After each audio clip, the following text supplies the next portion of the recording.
పరిస్థితుల్లో మేము రక్షణ పొందాలంటే ఏం చేయాలి ఇలారా అని పౌలు గారు అడిగారు.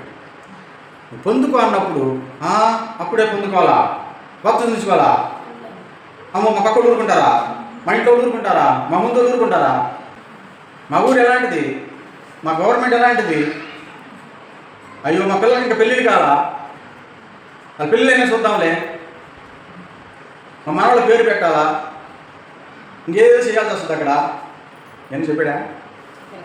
నమ్ముతారో లేదో, ఆ నైట్లోనే కుటుంబం అంతా కూర్చోబెట్టి ఇలా గాయాలు తుడిచాడు. అందరూ దేవుడి స్తోత్రం కలిగిన కాక ఇలా గాయాలన్నీ తుడిపించి నీట్గా వాళ్ళకి స్నానం చేయించి ముందర వాళ్ళకి చక్కగా భోజనం అన్ని ఏర్పాట్లు చేసి అప్పుడు కుటుంబం అంతా కూర్చోబెట్టుకుని చెప్పి అప్పుడు వాళ్ళు మారు మనసు అప్పటికప్పుడే పొందితే యేసుక్రీస్తు నామములో ఆ రాత్రి అందరూ బాప్తిసం తీసుకున్నారు. దేవుడి స్తోత్రం.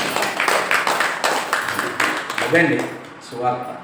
ఒక దెయ్యం చెప్పిన సువార్త మనుషుల్లోకి వచ్చి ఆ మనుషులు మళ్ళీ ఆమెను బాగు చేసి మేలు చేసినప్పుడు కీడు అనిపించారు, కీడు తర్వాత మేలు కలిగింది.